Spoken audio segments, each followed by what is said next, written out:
considered the content, and they've now developed it. In other words, they pushed out what they didn't want, and they put their interest in there. This is the end. This is the end of algorithmic feeds. You got it. And it is the end of all moderation rules. We did a little digging later into his finances. Millions in tech stock. Hold on. So what you're arguing is nowhere does it say in which case Correct.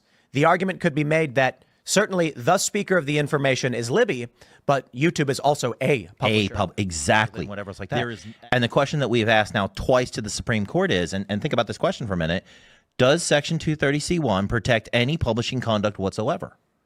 The answer is no. But here's the kicker. They did something in my case that set them up, right? We had to go, this has been an incredibly long grind. 6 years, 2 trips to the Supreme Court. We've argued the right thing. To answer your question, Tim, why are they getting it wrong? They're not. They're not even letting me in the door. They have denied me a single hearing in 6 years. Now, that's changing. We'll get to that in a minute. Now, do you want me to tell you where the courts went wrong? Where'd they go wrong? This is where it goes wrong. So you know that they took down my content in bad faith, right? So that should have been a C2A consideration. They should have looked at it that way. Let's pause. Define bad faith. It's irrelevant. And I'll explain why in a second. The reality is that let's take different words from that. They restricted access to or availability of my materials, did they not? They shut down 6 of my pages, all of my content, shut down my business and so forth. They took me down. That's your the or a argument completely stands. Yes. We would not consider them to be the publisher of the content. Because that's somebody else. But they are a publisher. Correct. By giving it publicity and distributing the content. You got it. It's all in the words. We're just asking them to apply the law correctly based on how it's actually written. It's not some dramatic, novel idea. Do what it says. So what would be the fallout if this all you in your case? Well, this is the end of algorithmic feeds. You got it. And it is the end of all moderation rules. Well, let me go back to the TikTok case, because this will show you some monster. Like, this is about to change dramatically. Like, dramatically. Now, I don't know if they have some other plan with AI coming after that, and they're just going to finally have to, capitulate to us. But Anderson versus TikTok, the basic premise of the case is that Anderson sued because somebody had died based on the blackout challenge.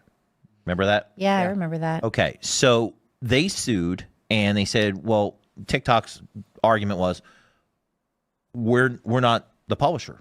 Like, they brought a C1 defense.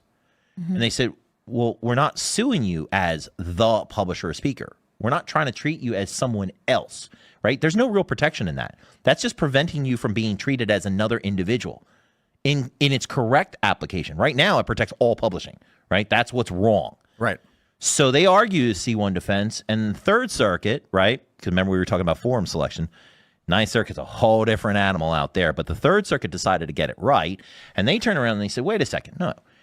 You knew that was a harmful challenge, and you still recommended it. You developed it. They found that they were not, it had nothing to do with being the publisher or a publisher. Developer of it. The content provider.